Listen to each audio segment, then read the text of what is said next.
साथियों नमस्कार, सत श्री अकाल।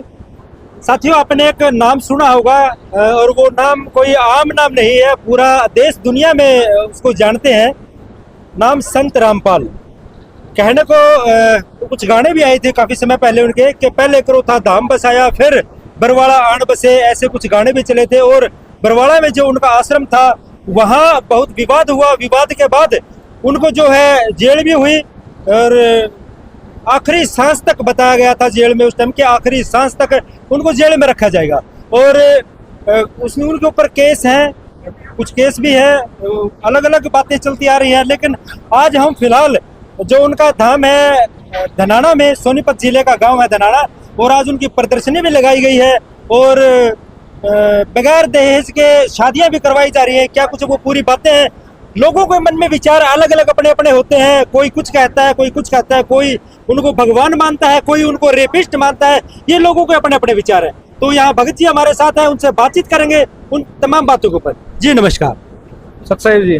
हाँ जी, बताइए आप आज जो ये प्रदर्शनी लगा रखी है, या हम कहें कि ये 3 दिन का क्या समागम है, हाँ जी। ये किस उपलक्ष्य में बना रखा है, या जो बिना दहेज के जो शादियां है? यह 3 दिन का समागम है। हमारे पूज्य गुरुदेव संत रामपाल जी महाराज जी का 75वां अवतरण दिवस है और उस उपलक्ष्य में ये 3 दिन का समागम यहाँ पे किया गया है। इस दौरान बंदी छोड़ गरीबदास जी महाराज जी का, जिन्होंने कबीर जी की वाणियों को लिपिबद्ध किया था, उन वाणियों का 3 दिन तक निरंतर पाठ चलता है, 48 घंटों तक। उस दौरान में जितने भी समाज है सभी लोगों को निमंत्रित किया जाता है। सभी के लिए देसी घी का भंडारा चलता है। यहाँ पे बहुत से सामाजिक कार्यक्रम होते हैं, जैसे दहेज मुक्त विवाह करना हमारे गुरु जी का नियम है।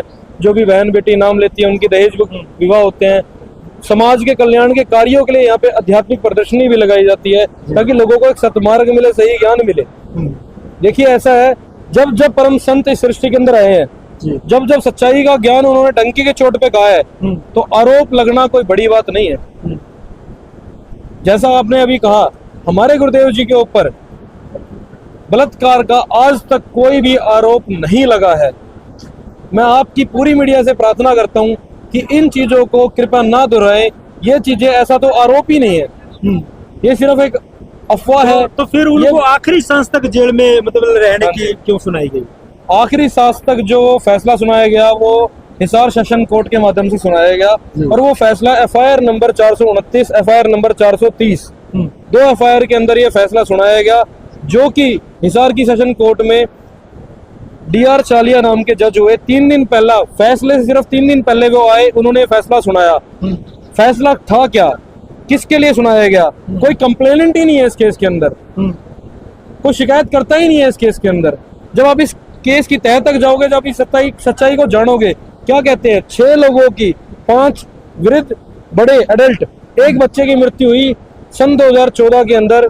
9 नवंबर से लेकर 18 नवंबर तक जो संघर्ष चला, सरकार के संघर्ष मतलब सरकार ने जिस चीज को एक एज अ संघर्ष दिखाया वो एक प्रोटेस्ट था। उस समय सभी भगत आश्रम के बाहर बैनर होर्डिंग लेके बैठे हुए थे कि there should be accountability for जजेस। जजेस की अकाउंटेबिलिटी होनी चाहिए, इनकी जवाबदेही तय होनी चाहिए, क्योंकि जो जजेस हैं वो बहुत सारा ऐसा करप्शन करते हैं, केसों की कोई जवाबदेही नहीं होती है ना जजेस। अभी एक लेटेस्ट एक केस आया है यशवंत वर्मा जी का, 15 करोड़ उनके घर में मिले हैं, आज तक शायद कोई कार्रवाई नहीं हो पाई है। बहुत बड़ा चिंतन का विषय समाज के लिए। अगर न्याय ही नहीं मिलेगा तो आम जनता कहाँ जाएगी? उस चीज के लिए हमारे गुरु जी बंदी छोड़ संत रामपाल जी महाराज जी ने आवाज उठाई। उस चीज को इस सरकार ने ऐसा दिखाया, 40,000 फोर्स भेजी आश्रम पे। क्या वो संत लंदन चले गए थे? अपने आश्रम के अंदर बैठे थे। रोकना चाहूंगा, उस टाइम पे ये बात चल रही थी कि अगर वो तरीक पे नहीं गए, अगर वो संत रामपाल अगर तरीक पे चले जाते तो ये ऐसी चीजें नहीं होती। वो अहंकारी हो गए, उनको ऐसा हो गया कि मैं नहीं जाऊंगा, सरकार को देखेंगे क्या करेगी, फिर ऐसी बातें चली। ये सिर्फ चीजें आप तक मीडिया ने दिखाई हैं, ये वास्तविकता नहीं है जी। तारीख पे हमारे गुरुजी सन 2006 से आर्य समाज ने हमारे ज्ञान का विरोध करा, जो कि शास्त्रों के प्रमाणित है। आर्य समाज ने विरोध करके 2 साल तक हमारे पूज्य गुरुदेव जी रोहतक जेल के अंदर रहे। सन 2008 में जमानत पे बाहर आए। उसके बाद बरवाड़ा के अंदर आश्रम बना, सामाजिक कार्यक्रम, समाज की भलाई के लिए सच्चा ज्ञान प्रकाश देना शुरू किया। अब इस दौरान में जजेस की कार्रवाई शुरू हुई, तारीखें शुरू हुई, तारीखों पे जाना शुरू करा। किसी जज ने कुछ पैसे मांगे फैसला करने के लिए कि आप तो संत हो, महात्मा हो, आपके पास तो बहुत दान आता है, इतना पैसा दे दो, हम आपका फैसला आपके हक में दे देंगे, ऐसा कर दीजिए, वैसा कर दीजिए, ऐसी 100 बातें बनी। हमारे गुरुदेव जी ने 3 पुस्तक बनाई, न्यायालय की कीर्ति गरिमा, सच बनाम झूठ और भ्रष्ट जज को मार्ग पे।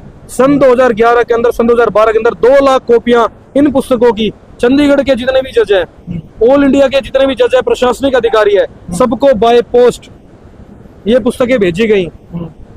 उन पुस्तकों को पढ़ के जजेस के अंदर ये ईगो का टसल हुआ कि ये कौन होता है कि हमें न्याय सिखाने वाला। वरना बात बहुत छोटी सी थी, किसी को भी एक रियायत दी जा सकती है कि जब ये मेडिकल एसपी हिसार और 5 डॉक्टर गवर्नमेंट पैनल जब आश्रम के अंदर आया 9 नवंबर को, सन 2014 की बात है, तो 5 डॉक्टर ने रिपोर्ट बना के दी। हमारे घर के डॉक्टर नहीं थे, सरकार के डॉक्टर थे। उन्होंने रिपोर्ट बना के दी कि संत रामपाल जी महाराज जी को 10-11 दिनों का रेस्ट दिया जाए, वैलिड है। तो क्या समस्या थी?